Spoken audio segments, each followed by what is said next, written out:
Today we are going to discuss potentiometer. Okay, potentiometer एक बहुत important part है, चाहे वो नीट हो, चाहे वो जेईई मेंस हो, और चाहे वो एडवांस जेईई एडवांस की बात हो। पोटेंशियोमीटर से क्वेश्चन आने के चांसेस हमेशा रहते हैं। तो इस पोटेंशियोमीटर को बहुत अच्छे से करना है पॉइंट वाइज। जैसे पॉइंट नंबर 1, क्या जरूरत थी इसकी पोटेंशियोमीटर की, इसका एडवांटेज क्या है, हम इसको पढ़ते क्यों हैं।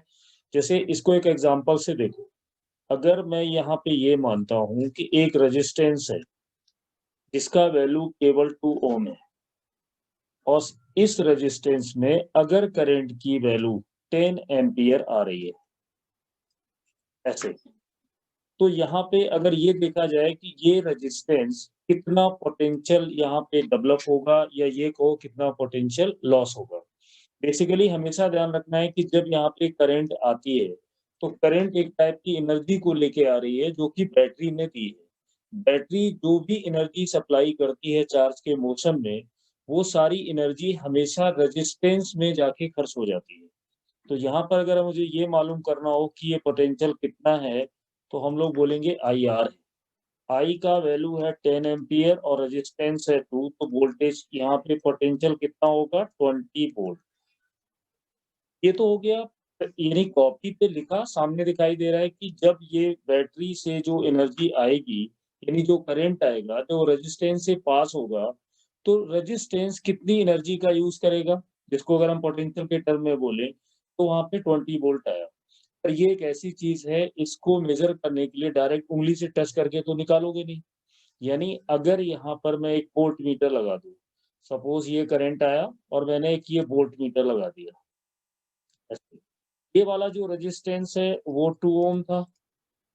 अब यहाँ पर करंट होगी और यहाँ पर करंट होगी, क्यों? क्योंकि कोई भी ऐसा इंस्ट्रूमेंट नहीं है जो बगैर करंट को लिए हमें मेजरमेंट करके दे दे। प्रॉब्लम यहाँ पे क्या है कि जितने भी डिफ्लेक्शन वाले इंस्ट्रूमेंट होते हैं, एमीटर है, वोल्ट मीटर है, वो जब डिफ्लेक्शन शो करते हैं जिससे तुम लोग ये देखते हो कि करंट अभी कितना है, तो वो करंट देखने के लिए इन्हें भी तो करंट की जरूरत पड़ेगी। अब मान लो आपने बहुत अच्छा बनाया, तो यहाँ पर ये टोटल वैल्यू थी 10 एम्पियर, करंट जो आ रही थी टोटल यहाँ से आई 10 एम्पियर। मान लेते हैं कि हमने जो वोल्ट मीटर लिया वो बहुत ही अच्छी क्वालिटी का बनाया, और इसको चलने के लिए सिर्फ 1 एम्पियर की जरूरत है, तो यहाँ पर जो करंट जाएगी वो 9 एम्पियर जाएगी, क्योंकि 1 एम्पियर करंट तो इसके डिफ्लेक्शन को चलाने में चली गई। तो अब यहाँ पर जो पोटेंशियल आने वाला है वो कितना आएगा, 18 वोल्ट। अब देख सकते हो एक्चुअल वैल्यू इसकी कितनी थी, 20 वोल्ट। तो वोल्ट मीटर से मेजर किया गया तो कितनी आई, 18 वोल्ट। तो ये एक डिसएडवांटेज है, यानी जो डिफ्लेक्शन वाले इंस्ट्रूमेंट हैं वो क्लियर वैल्यू नहीं दे सकते। अगर मान लो इसी को मुझे बताना है कि यहाँ पर मेरे पास एक सेल है और ये इंटरनल रेजिस्टेंस है, इस जगह पर अगर ये वोल्ट मीटर लगा है जो कि इसका पोटेंशियल बताएगा, ये ई है, ये आर है, मैंने मान लिया ये करंट की सप्लाई ऐसे हुई। अब इसी में देखो, अगर यहाँ पर एक्सटर्नल पॉइंट पर यानी सेल के बाहर अगर मैं इसका पोटेंशियल डिफरेंस निकालूं, यानी ये केस है डिस्चार्जिंग ऑफ द सेल का, तो इक्वेशन होगी V माइनस आई आर। अब सोचो, बैटरी जो एनर्जी देती है वो क्या होता है, ईएमएफ, यानी बैटरी इतनी एनर्जी देगी ई, हमें मिलेगा कितना V। अब इसमें साफ दिखाई दे रहा है माइनस आई आर हो रहा है, तो क्या हम कह सकते हैं कि V E के इक्वल तभी हो सकता है जब I का वैल्यू 0। बाहर का पोटेंशियल डिफरेंस इस बैटरी के एक्चुअल ईएमएफ के इक्वल तभी हो सकता है जब I का वैल्यू 0 हो, और ये I का 0 होना तो पॉसिबल ही नहीं है। तो this is not possible. Actually point number 1 में मेरे कहने का मतलब ये है कि पोटेंशियोमीटर पे जाने से पहले हमें ये पता हो कि जो डिफ्लेक्शन इंस्ट्रूमेंट है वो कुछ ना कुछ करंट को बताने में यूज कर लेते हैं, जिससे जो एक्चुअल वैल्यू आनी चाहिए वो नहीं आती है बल्कि थोड़ी चेंज होके आती है। तो अब यहाँ से क्या कोई ऐसा इंस्ट्रूमेंट बन सकता है जो ये जो करप्शन टाइप का हो रहा है, यानी 1 एम्पियर जा रहा है थोड़ा कम हो रहा है, इससे बचा जाए, तो इसके लिए बना पोटेंशियोमीटर। अब जैसे देखो,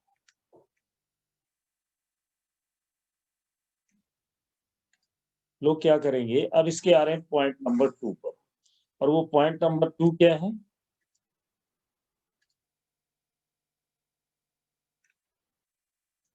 ये है अपना पॉइंट नंबर 2। देखो, अब इसमें अरेंजमेंट क्या किया गया, एक सेल को लिया गया, मैंने मान लिया इसका ईएमएफ ई है। अब इसके करंट की अगर जरूरत पड़े, कम करना है, ज्यादा करना है, तो उसको कंट्रोल करने के लिए यहाँ पर एक रियोस्टेट लगाया गया। और रियोस्टेट जानते ही हो, जिसमें रेजिस्टेंस को चेंज किया जा सकता है, जो करंट को कंट्रोल कर सकता है। कितना करंट इसमें फ्लो हो रहा है बाद में मैं बताऊंगा। यहाँ पर एक एमीटर का अरेंजमेंट किया गया। अब देखो, इस सेटअप को ऐसे लाए और कोई दो फिक्स पॉइंट हमने यहाँ पे मान लिए, ए और बी, और उसमें एक वायर यहाँ पे फिट किया, ये ए और बी के बीच में, ऐसे ही। अब देखना इसको सेटअप कैसे किया गया। ये जो पहला अरेंजमेंट है पोटेंशियोमीटर का, इसको बोला जाता है प्राइमरी सर्किट। प्राइमरी।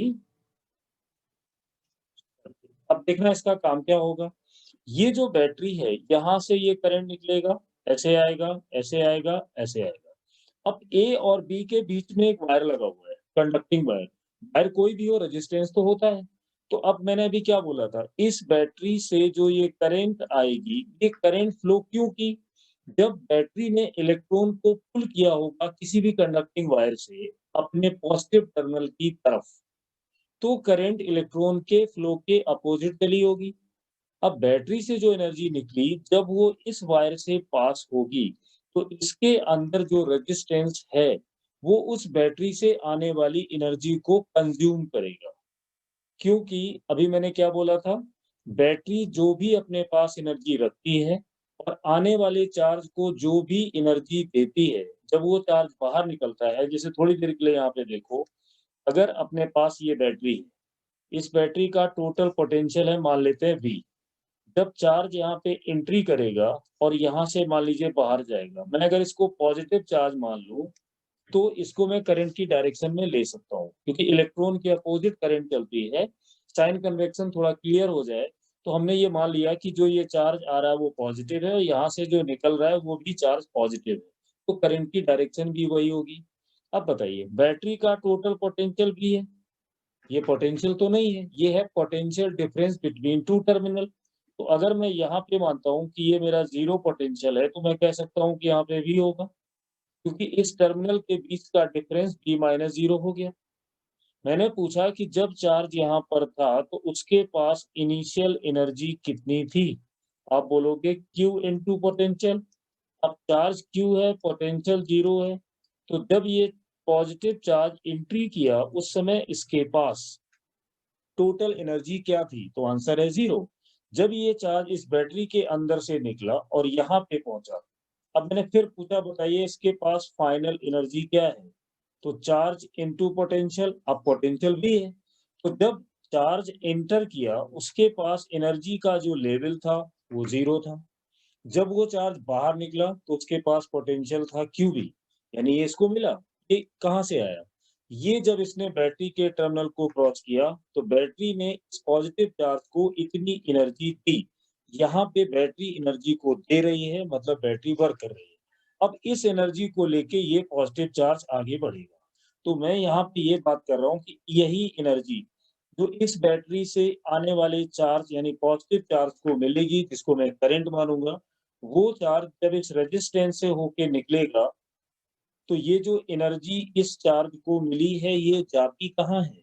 जब भी करंट इलेक्ट्रिसिटी में पीछे पड़ा होगा, तो वहां पे सुना होगा कि ये वो एनर्जी है जो रेजिस्टेंस में जाके खर्च हो जाती है। सिंपल सी बात है, चार्ज जब निकलेगा, बीच में रेजिस्टेंस आएगा, तो वो रेजिस्टेंस उस एनर्जी को खा जाएगा। तो मैं कहना ये चाह रहा हूँ कि मान लो थोड़ी देर के लिए ये समझो कि जब ये चार्ज यहाँ पर पहुंचा, तो आगे जैसे जैसे तुम आगे बढ़ोगे, इसमें पोटेंशियल जो है वो आगे कम होता चला जाएगा। कम क्यों होगा, मान लो जब ए पर ये चार्ज पहुंचा, तो उसके पास 100 जूल एनर्जी थी। जब उसने इतना रास्ता चला, यहाँ तक पहुंचा, 80 जूल रह गई। ये बीच का 20 कहाँ चला गया। इस वायर को क्रॉस करने में रेजिस्टेंस ने इतनी एनर्जी ले ली, इलेक्ट्रॉन ने चार्ज ने ताकत लगाई आगे बढ़ने के लिए, तो जो एनर्जी खर्च हुई, और आगे गया 70 जूल रह गई, और आगे गया 50 जूल रह गई, हो सकता है बी तक आई हो तो 40 जूल रह गई हो। कहने का मतलब है, ए से बी की तरफ जब हम जा रहे हैं, तो हमारा जो पोटेंशियल ड्रॉप है वो कम हो रहा है। अगर इस जनरल क्वेश्चन में पूछ लेता कि ए और बी में बताइए, ये बी पॉइंट है, ये ए पॉइंट है, कौन हाइयर है और कौन लोअर है, तो कोई डाउट नहीं है, ए वाला पॉइंट हाइयर पोटेंशियल होगा और बी वाला पॉइंट लोअर पोटेंशियल होगा। अब हमें ये पता चल गया कि इस प्राइमरी सर्किट में जब यहाँ से करंट निकलेगी, हमारे इस वायर से पास होगी, तो उसमें पोटेंशियल का ड्रॉप होगा जो ए से बी की तरफ जाने में धीमे-धीमे कम होता जाएगा, क्योंकि करंट तो कुछ होता नहीं है, करंट का मतलब तो फ्लो ऑफ चार्ज है। जैसे-जैसे चार्ज रेजिस्टेंस को क्रॉस करता है, उसकी एनर्जी का अमाउंट रेजिस्टेंस अपने अंदर एब्जॉर्ब करता चला जाता है। ठीक? तो अब मुझे इस चीज़ को समझाना है कि AB के बीच का अगर मुझे पोटेंशियल मान लीजिए निकालना होगा, A और B के बीच का, तो पोटेंशियल का फ़ॉर्मूला क्या होता है? IR। अब मुझे ये जानना है कि जो मैंने यहाँ पे प्राइमरी सर्किट बनाया है, उसमें करंट कितना है? कितना करंट उसमें फ्लो कर रहा होगा? तो करंट निकालने के लिए मुझे E चाहिए, यानी नेट EMF कितना था? अब मैंने इसको प्राइमरी सर्किट माना हुआ है, तो मैं मान लेता हूँ EP, P फॉर प्राइमरी, तो यहाँ लिखा EP। इस सर्किट में टोटल रेजिस्टेंस कितना है? साफ दिखाई दे रहा है कि जो रियोस्टेट होगा, उसका रेजिस्टेंस होगा, प्लस मैं यहाँ पर एक रेजिस्टेंस और लिख देता हूँ RP। ये RP क्या है? ये प्राइमरी सर्किट का टोटल रेजिस्टेंस है रियोस्टेट को छोड़ के। क्यों? आप इधर भी वायर लेके जा रहे हो, इधर भी वायर लेके जा रहे हो, साथ में ये जो वायर लगाया गया है, ये वाला, इसमें भी तो रेजिस्टेंस है। तो मैंने ये मान लिया कि रियोस्टेट के बाद जितना भी रेजिस्टेंस होगा, वो P होगा। तो ये वैल्यू I की हो गई और इनटू R। अब ये R क्या है? ये R जो रेजिस्टेंस यहाँ पे लिया गया है, AB के बीच का रेजिस्टेंस है R, और EP upon RS plus RP क्या है? EP है EMF, प्राइमरी सर्किट के सेल का EMF। RH रियोस्टेट का रेजिस्टेंस जो उस टाइम पे तुमने कलेक्ट लिया हुआ है, और जो RP है वो क्या है? इस वायर को छोड़ के सर्किट में और भी रेजिस्टेंस हो सकता है, उसकी वैल्यू। तो ये जो पोटेंशियल डिफरेंस आएगा, वो इस वायर में डेवलप होगा। कहाँ से कहाँ तक? AB के बीच का। अब मान लो मैं ये जानना चाहता हूँ कि जो हमारा ये वायर है A और ये यहाँ तक जाता है B तक, मैं यहाँ तक पहुँचूँ। मान लो हमने क्या किया, मैं एक पॉइंट यहाँ पे लेता हूँ कि कोई मेरा पॉइंट है, सपोज मान लो ये C है। जब मैं यहाँ तक पहुँचूँगा, तो मेरा कितना पोटेंशियल कंज़्यूम हो जाएगा या कम हो जाएगा? कैसे जानूँ? तो उसका तरीका ये है कि इस वायर को अगर मैं 1 सेंटीमीटर के पार्ट में डिवाइड कर दूँ, और मैं ये जानना चाहता हूँ कि जब मैं A से B 1 सेंटीमीटर आगे बढ़ता हूँ, तो कितना कम होगा? ये तो श्योर है कि 100 से 40 जैसे हुआ था, कम तो होना ही है। कितना कम होगा? मतलब मैं ये जानना चाह रहा हूँ कि change in potential per unit length. कौन-सी लेंथ लेनी है? AB। मैं इसको लैम्ब्डा से लिखना चाह रहा हूँ। मैंने लिख दिया कि lambda equal VAB upon length. इसको पढ़ोगे क्या? Change in potential per unit length, और इसी का नाम क्या है? Potential gradient. इसी को हम बोलते हैं पोटेंशियल ग्रेडियंट। अब ग्रेडियंट का मतलब क्या होता है? एक सिंपल सी चीज़ है। अगर एक जगह से दूसरी जगह जा रहे हो और कोई भी क्वांटिटी यूनिफॉर्मली वे में लेंथ के साथ बढ़ती है, तो बोलते हैं ग्रेडियंट पॉजिटिव है। और अगर वो वैल्यू आगे जाने पे घटती है, तो बोलते हैं ग्रेडियंट नेगेटिव है। अगर मैं बोलूँ temperature gradient is positive from A to B for example, इसका मीनिंग ये हुआ कि जब आप A से B जाओगे, तो टेम्परेचर बढ़ेगा। If I say the temperature gradient from A to B is negative, so what is the meaning of that?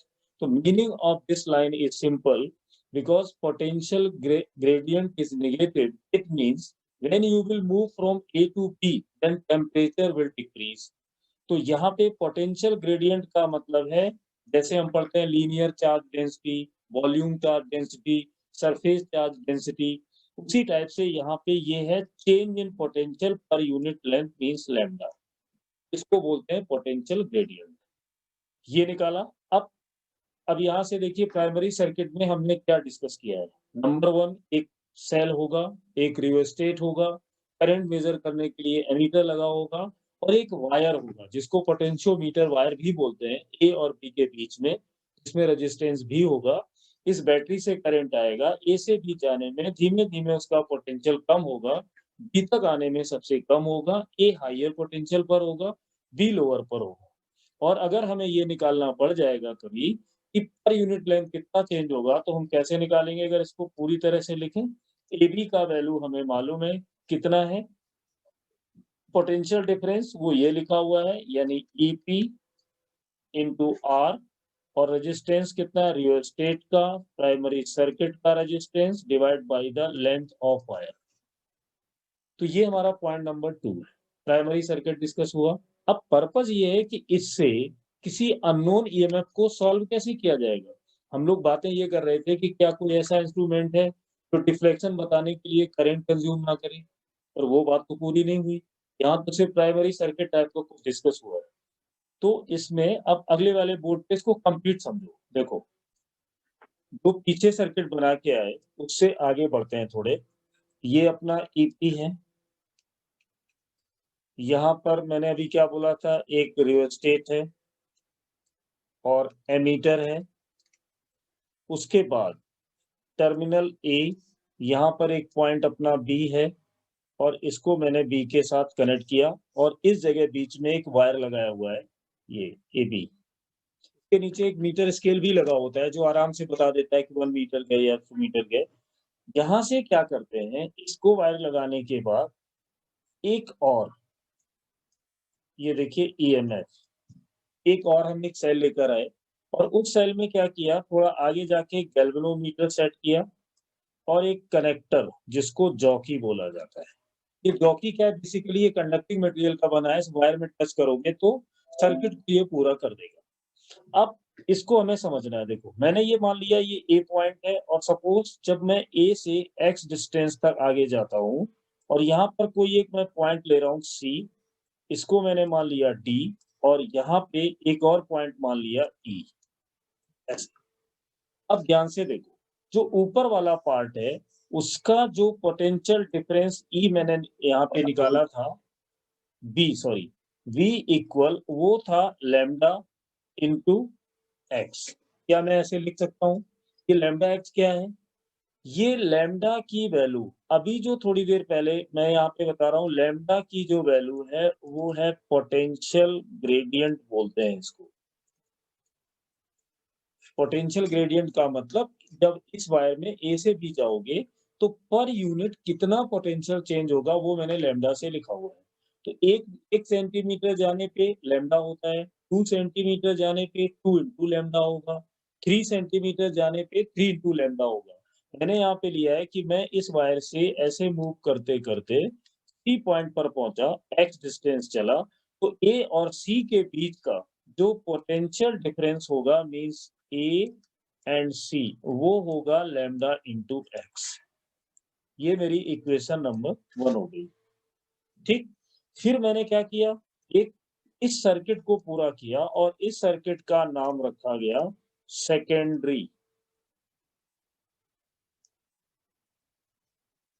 Secondary circuit.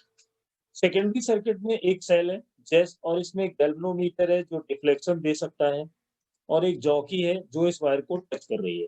जैसे ही मैं जॉकी को पॉइंट C पे टच कराऊंगा, अब यहाँ पर देख सकते हो कि एक लूप बनेगा, और वो लूप कहाँ से है, A से शुरू हुआ, मान लो मैं C पे गया, C के बाद मैं E पे गया, E से मैं फिर D पे गया, और फिर A पर गया। ये देखिए एक पूरा लूप तैयार हो गया। जैसे ही जॉकी C को टच करेगी, एक कंप्लीट लूप बन के रेडी हो जाएगा। अब मैं ये जानना चाहता हूँ कि अगर इस लूप में मान लो मुझे करंट निकालनी है, वो बाद में है, पहले मैं ये देखना चाह रहा हूँ कि जैसे ही सर्किट पूरा होगा इसमें करंट तो फ्लो करेगी। अब उस करंट की डायरेक्शन क्या होगी? मान लो कि जो ये E है, अभी जो सेल लेकर आए हो, उसका पोटेंशियल VAC पोटेंशियल से ज्यादा है, मतलब E ज्यादा है, AC का कम है। तो इसमें जो करंट का फ्लो होगा वो इस बैटरी के अलोंग होगा। मींस मैं कह सकता हूँ कि ये जो डायरेक्शन अब फ्लो होगी वो क्लॉकवाइज डायरेक्शन में होगी। क्लॉकवाइज इन द सेंस ये जाएगी, ये जाएगी, ये जाएगी, ऐसे चलेगा। कब? जब यहाँ पे लगी हुई ये जो सेल है और जो AC के बीच का पोटेंशियल है, अगर AC वाला कम है, इसका ज्यादा है, तो ये अपने अकॉर्डिंग करंट को चलाएगा, मींस क्लॉकवाइज। लेकिन अगर ऐसा हुआ कि E का वैल्यू कम हो गया और AC का वैल्यू ज्यादा हो गया, हमें ये पता है कि जो ए है वो हायर पोटेंशियल पर है और जो सी है वो लोअर साइड पे है। तो एसी का ज्यादा होने का मतलब है अब इस करंट की डायरेक्शन बदल जाएगी, यानी अब ये करंट फ्लो कराएगा एंटी क्लॉकवाइज डायरेक्शन में। ये भी क्लियर है। लेकिन अगर हमने इसी में ये बताएगा कौन कि करंट किधर जा रही कितनी जा रही है, वो गैल्वेनोमीटर बता रहा है। मान लो ऐसा हुआ कि ई और वी ए सी के बीच का पोटेंशियल इक्वल हो गया, तो जैसे ही इक्वल आ जाएगा, जो गैल्वेनोमीटर है उसमें नल डिफ्लेक्शन यानी जीरो डिफ्लेक्शन आ जाएगा, वो कोई भी डिफ्लेक्शन नहीं बताएगा। अगर हमारे गैल्वेनोमीटर में रीडिंग जीरो आ रही है, इसका मतलब इस सर्किट में करंट ना तो क्लॉकवाइज जा रही है ना ही एंटी क्लॉकवाइज जा रही है। इसका मतलब ये है कि नीचे जो डी और ई के बीच का पोटेंशियल डिफरेंस है यानी सेल का, वो एसी के एग्जैक्टली इक्वल हो चुका है। तो इसको बोलते हैं नल डिफ्लेक्शन। अब यहां से हमने क्या देखा, यहां से हमें ये पता चल गया कि ये वी एसी के इक्वल होगा। अब वी एसी का वैल्यू कितना है, ये एक्स डिस्टेंस पे था। तो यहां से एक हल्का सा आइडिया मिल गया कि ये जो पोटेंशियल डिफरेंस है ये एसी के एग्जैक्टली अब इक्वल है और नल डिफ्लेक्शन आ गया। अब इससे और क्या सीख सकते हो, थोड़ी सी अगर ओपन होके सोचो, तो इसमें जब नल डिफ्लेक्शन आया होगा उस समय सी पॉइंट का जो भी पोटेंशियल रहा होगा सी, और इस पॉइंट ई का जो भी पोटेंशियल रहा होगा, ये दोनों आपस में इक्वल रहे होंगे, यानी ई और सी। अब अगर मैं इसको और समझना चाहूँ कि जहां पे ये एक्स डिस्टेंस है, थोड़ी देर के लिए मान लेते हैं कि जब मैंने जॉकी को एक्स डिस्टेंस पे रखा तभी गैल्वेनोमीटर में जीरो डिफ्लेक्शन आया। तो ये एक्स लेंथ जो हम ए से सी कर चलकर आए थे, ये वाली एक्स, इसको नाम दिया गया बैलेंसिंग लेंथ। ये और एक आइडिया हमारे पास सामने आ रहा है कि चूंकि यहाँ कोई रेजिस्टेंस मैंने नहीं लगाया, तो जो ई का पोटेंशियल होगा वो कहीं ना कहीं इस एक्स पर डिपेंड करेगा, ऐसे। फिर इसको हल्के मूड में एक बार लेके देखो क्या समझाया गया।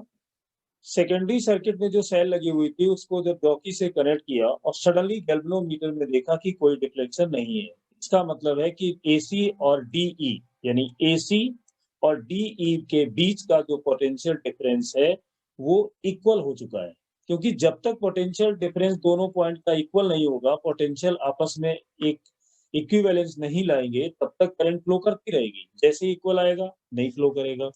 अब तो अब इस लेंथ को देखकर हम ये बता सकते हैं कि इसका पोटेंशियल कितना रहा होगा। कैसे बता सकते हो, क्योंकि तुम्हें ये मालूम है जब ए से सी के 1 सेंटीमीटर जाओगे तो कितना पोटेंशियल होगा, 1 सेंटीमीटर और आगे बढ़ोगे तो कितना होगा, 2 बढ़ोगे कितना होगा। मान लो आप 10 सेंटीमीटर आगे बढ़ गए, तो पोटेंशियल ग्रेडियंट में 10 सेंटीमीटर का मल्टीप्लाई किया, वहां से हमें एक पोटेंशियल मिलेगा। और मान लो 10 सेंटीमीटर ही हमारा बैलेंसिंग लेंथ है, तो पोटेंशियल ग्रेडियंट को 10 सेंटीमीटर से मल्टीप्लाई कर दो। जो पोटेंशियल आएगा उस समय अगर गैल्वेनोमीटर का डिफ्लेक्शन जीरो है, इसका मतलब वो इस ई के इक्वल रहा होगा। क्योंकि ये सेटअप बनाने में ये जो ईपी है ये पहले से नोन वैल्यू होती है। मुझे पता है कि जैसे मान लो यहाँ पे मैंने 10 वोल्ट का ये सेल लगाया हुआ है। अब 10 वोल्ट का लगाते हैं, जब मैं 1 सेंटीमीटर आगे बढ़ता हूँ कि ये 9 वोल्ट रह जाता है, 2 बढ़ता हूँ तो 8 वोल्ट रह जाता है, 3 जाता हूँ तो 7 वोल्ट रह जाता है। मान लो 3 सेंटी जब ए से मैं 3 सेंटीमीटर आगे बढ़ा जॉकी को लेके, उसी टाइम पर गैल्वेनोमीटर में डिफ्लेक्शन 0 आ गई। तो जब मैं 3 सेंटीमीटर बढ़ा तो टोटल था 10 वोल्ट, 3 बढ़ने पे कम हो गया, रह गया 7 वोल्ट और 0 डिफ्लेक्शन आ गया। इसका मतलब ये है कि इस समय एसी के बीच का पोटेंशियल 3 वोल्ट है, सर्किट में करंट नहीं है। इट मींस ई का पोटेंशियल भी 7 वोल्ट ही होगा। तो इसमें हुआ क्या, कोई ऐसा इंस्ट्रूमेंट यूज नहीं किया गया जो डिफ्लेक्शन में करंट ले रहा हो। ये 7 वोल्ट है तो 7 वोल्ट पर ही डिफ्लेक्शन 0 देगा। ये इसका एडवांटेज है। और ये पूरी जो पिक्चर है, पूरा जो एक्सप्लेनेशन है, ई का कितना वैल्यू होगा, बी का कितना वैल्यू ए से सी जाने पे कम होगा, वो सारी चीजें किस पर डिपेंड करती हैं कि ए से कितनी दूर जाने के बाद गैल्वेनोमीटर में जीरो डिफ्लेक्शन आई, तो इस लेंथ को बोला जाता है बैलेंसिंग लेंथ। तो यहाँ से आ जाता है, मान लो अगर लेंथ को मैं एल से लिखूं तो V प्रोपोर्शनल एल लिख दिया जाता है। पोटेंशियल डिफरेंस के लिए सेल की बात करें तो E प्रोपोर्शनल एल हो जाता है। फिर ये प्रोपोर्शनल साइन हटाने के लिए एक कांस्टेंट लिया जाता है लैम्डा इंटू एल, और ये लैम्डा क्या है, पोटेंशियल ग्रेडियंट। यहाँ से हमने ये पॉइंट नंबर 2 डिस्कस किया कि बैलेंसिंग लेंथ क्या है। अब थोड़ी सी बात इसके बाद करेंगे लैम्डा की। जब लैम्डा की बात करोगे तो तुम्हें ये पता चलेगा कि हमने रियोस्टेट क्यों लगाया था, और ये यहाँ पर जो एमीटर यूज हुआ वो क्यों हुआ। और ये डिस्कशन के बाद तुम किसी भी बुक से पढ़ सकते हो, अच्छे से नोट्स बना सकते हो। जो मैं बोल रहा हूँ वीडियो को पॉज कर करके खुद से लिखो, अपनी लैंग्वेज में लिखो। जहां पे मैंने कोई चीज बोली उसको पॉज करो और फिर अपने नोट्स बनाओ, फिर आगे चलो। ठीक। अब जैसे इसमें थोड़ा थर्ड बोर्ड पे चलते हैं। अब देखो ये फिर से फ्लैश डायग्राम बना हुआ है। इस बार मैंने माना जहां पे जॉकी को टच कराया वो वाली डिस्टेंस L1 लिए x की जगह, ये पूरा बना है। अभी हम लोग बात कर रहे थे बार बार इसमें जो E आ रहा था वो डायरेक्टली प्रोपोर्शनल टू L था। ठीक। मैंने यहाँ पर एक कांस्टेंट यूज किया था लैम्डा L। अब ये लैम्डा को मैं बार बार बोल रहा हूँ कि कांस्टेंट है। मेरे माइंड में ये है कि मैं जानना चाहता हूँ ये कांस्टेंट क्यों है और कैसे है। थोड़ी सी अगर इसके बारे में बात की जाए तो देखो क्या निकल के आएगा। हमें ये पता है कि जब हम किसी दो पॉइंट का पोटेंशियल डिफरेंस पढ़ते हैं, जैसे मान लो मैंने यहाँ पर ए पॉइंट लिया था और इसको सी लिया था, तो अगर मैं ए सी के बीच को लिखूं तो इसको लिखना होगा आई। रेजिस्टेंस किसी भी वायर का होता है रो एल बाई ए, तो रेजिस्टेंस का फॉर्मूला है। अब इसमें जो वैल्यू कांस्टेंट ली गई है यहाँ पे एल को छोड़ दो, तो अगर मैं इतनी पूरी वैल्यूज लूं तो ये मेरा अगर लैम्डा है तो मैं लिख सकता हूँ कि V is equal to lambda l. तो यहाँ से लैम्डा की वैल्यू क्या आई, आई रो बाई ए। ये जरूरी तो नहीं है कि नेचर में जितने वायर होते हैं सबका area of cross section constant हो, बिल्कुल नहीं। तो पोटेंशियोमीटर बनाने में जो हम ए बी वायर लेंगे ये वाला, इसका एरिया चेंज नहीं होना चाहिए। मतलब इसका क्रॉस सेक्शनल एरिया ए से लेके बी तक कांस्टेंट होना चाहिए, तभी ये वैल्यू यानी एरिया की जो वैल्यू है वो कांस्टेंट होगी। नंबर 2, ये है रेजिस्टिविटी। रेजिस्टिविटी किसी भी कंडक्टिंग वायर की मटेरियल के नेचर पर डिपेंड करती है। तो अगर इस वायर का कंपोजिशन इस टाइप का है कि जिसका मटेरियल चेंज हो रहा है आगे जाने से, तो रो का वैल्यू चेंज होगा, तो फिर ये कांस्टेंट नहीं बन सकता। यानी वायर का कंपोजिशन शुड बी यूनिफॉर्म, होना ही चाहिए। इसके बाद नंबर आता है आई भी कांस्टेंट होना चाहिए। करंट कोई ऐसी चीज नहीं है जिसको देख के बता दो कांस्टेंट है या नहीं। तो अब मान लो सडनली जॉकी को लेफ्ट राइट करने में या यहाँ से जो करंट आया वो वेरिएबल है।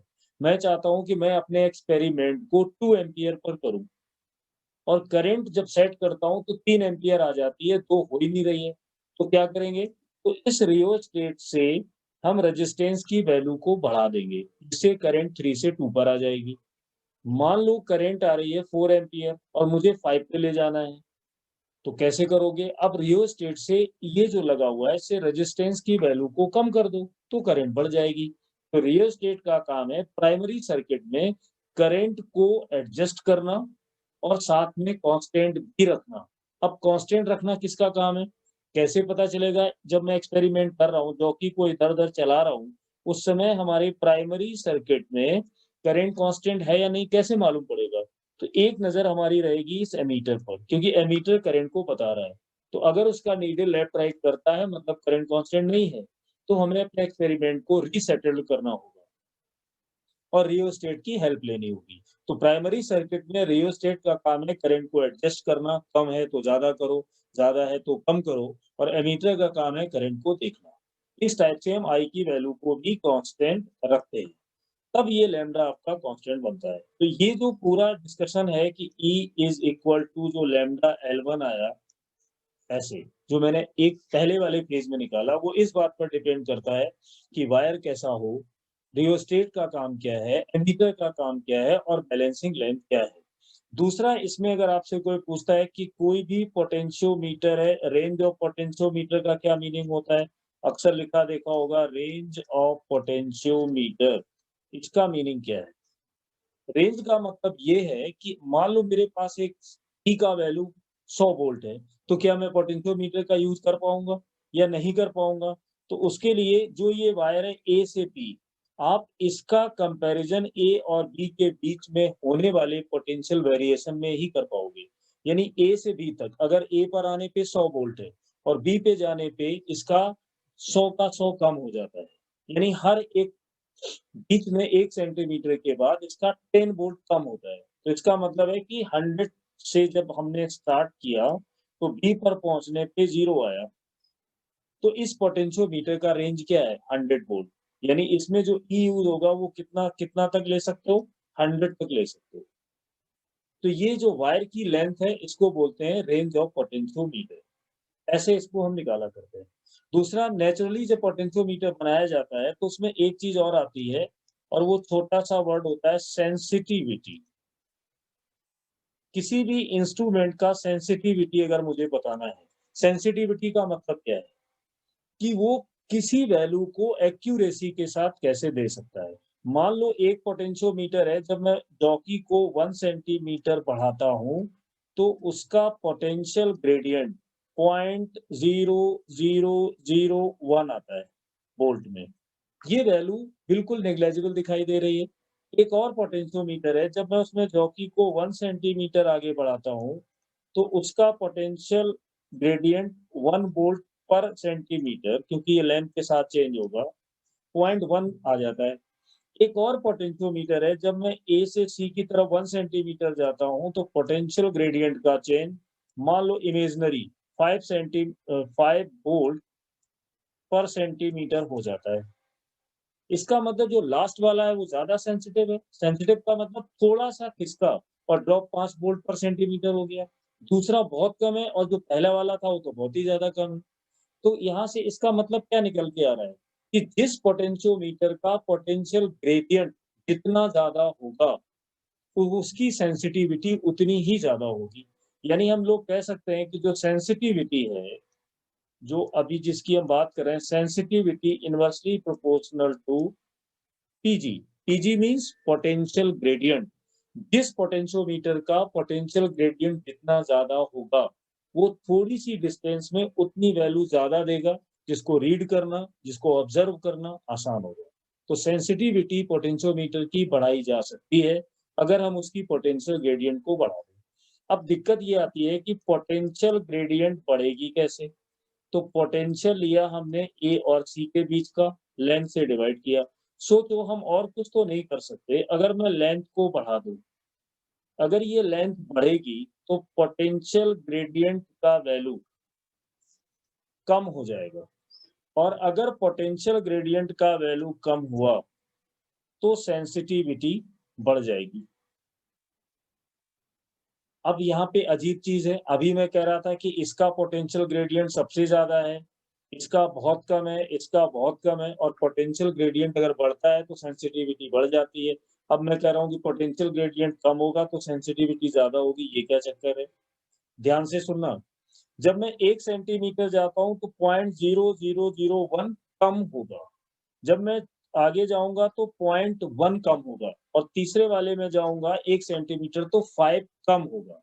क्योंकि मैंने स्टार्टिंग में ही बोला था कि जब ए से बी जाओगे तो पोटेंशियल कम होगा, यानी पोटेंशियल ग्रेडियंट कैसी है? नेगेटिव है।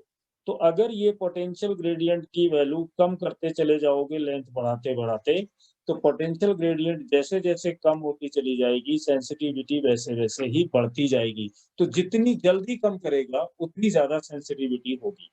तो ये जो प्लस है, इसको दिमाग में रखना।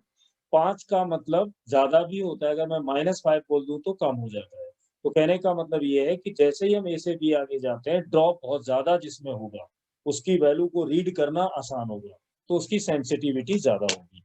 फिर एक बार, ए से बी गए, एक पोटेंशियोमीटर ने 1 कम किया, दूसरे ने 2 कम किया, तीसरे ने 5 कम कर दिया।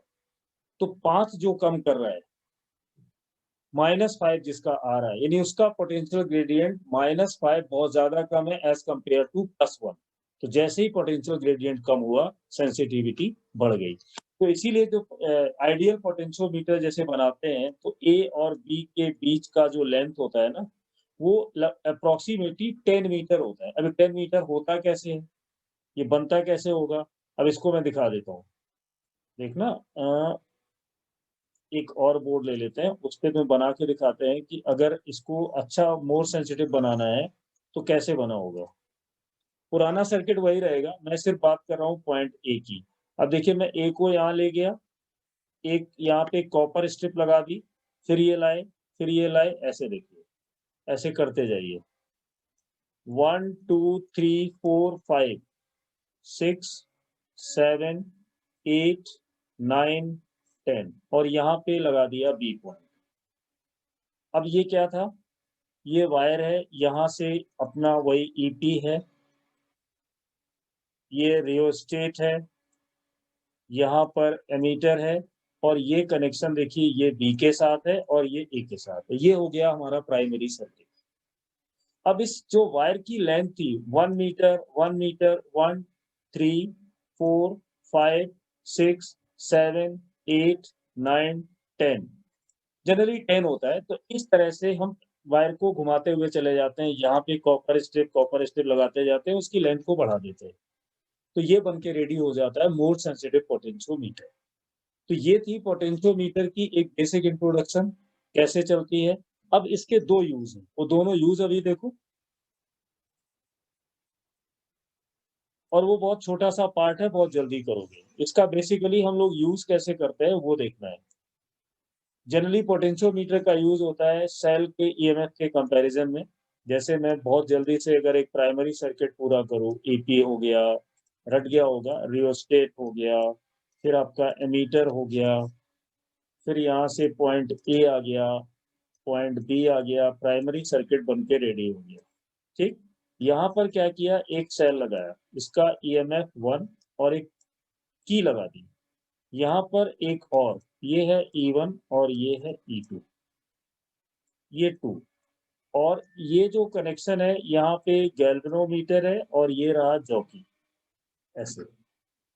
मान लो मुझे कंपैरिजन करना है, थ्योरी अपनी हमने पढ़ रखी है, तो सबसे पहले 1 को इसके साथ कनेक्ट किया, 2 को अलग कर दिया। तो इस समय जो सर्किट क्लोज हुआ, वो किसके बीच में हुआ? ए, जे और E1 के बीच में हुआ।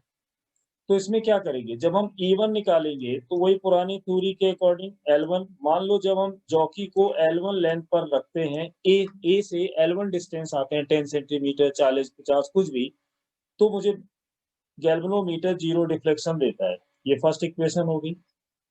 अगले स्टेप में क्या करोगे? अगले स्टेप में इसको हटा दो और 2 के साथ कनेक्ट कर दो। अब E1 सर्किट से बाहर हो गया क्योंकि यहाँ से डिस्कनेक्ट हो गया, इसके साथ कनेक्ट है। अब जो लूप बनी वो ए, जे और E2 के साथ बनी। मान लो जॉकी को आगे पीछे किया, जब मैं यहाँ पहुंचा J1 पोजीशन, ये J2 पोजीशन। मान लेते हैं ए से जब मैं L2 डिस्टेंस आगे बढ़ जाता हूँ तो मुझे 0 डिफ्लेक्शन मिलती है, तो ये हो गया लैम्डा L2, इक्वेशन नंबर 2। अब अगर मैं इन दोनों इक्वेशंस को डिवाइड कर दूं, E1 और E2, लैम्डा तो हम लोग डिसाइड कर ही चुके हैं, वो तो कांस्टेंट रखना ही है, तो यहाँ से आ जाता है L1/L2। तो पहले वाले सेल की मान लो balancing length for imaginary example आपको मिलता है 20 सेंटीमीटर पे, दूसरे वाले का मिलता है 10 पे, तो यहाँ पे कैंसिल कर दिया 2/1। तो यहाँ से 2/1 अगर इमेजिनरी लेके चलते हो तो क्या आता है, E1 इक्वल टू E2। मुझे पता चल गया कि E1 ट्वाइस ऑफ E2 है, कंपेयर हो गया। एक तो यूज इसका ये होता है कि दो सेल के ईएमएफ को कंपैरिजन कर सकते हो। दूसरा एक और इसका यूज है, इंटरनल रेजिस्टेंस अगर किसी सेल का हमें निकालना है तो वो भी निकाल सकते हैं। देखिए कैसे, इसी सर्किट को एक और बना देते हैं। यहाँ पे ये ए है और ये आपका बी है, फिर से एक वायर लगाइए।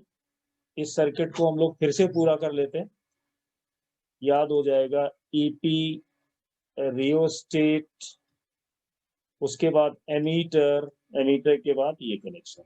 अब देखना, यहाँ पर ये सेल इंटरनल रेजिस्टेंस आर और ई, जॉकी और ये जे, इसके साथ में एक एक्सटर्नल रेजिस्टेंस और ये कनेक्शन से अभी बाहर।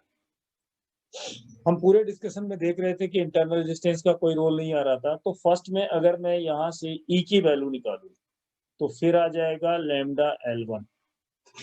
ठीक, ई क्योंकि एक्सटर्नल रेजिस्टेंस यूज किया नहीं तो यूज होगा ईएमएफ का, यानी सेल का जो पोटेंशियल डिफरेंस है या जो भी आप बोलो वो ई होगा।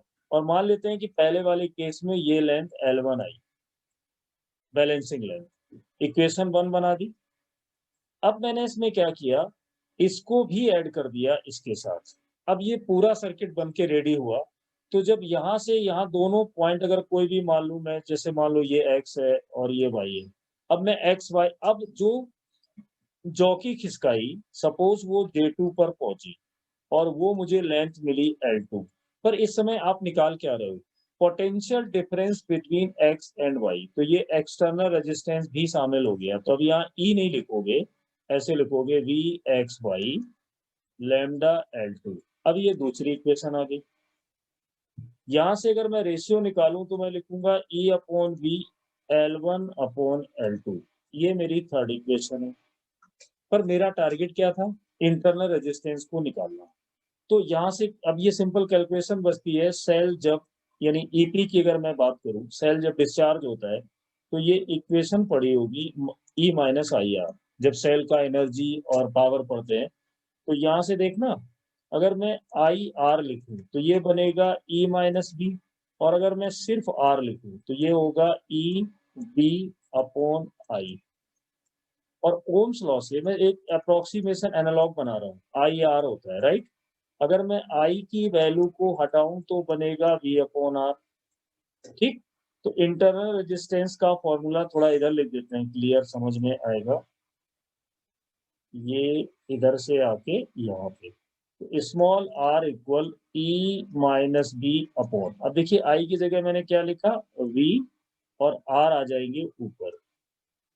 इसको जरा डिवाइड करो तो ये लिखोगे E/B माइनस B/B, यानी -1 इंटू R।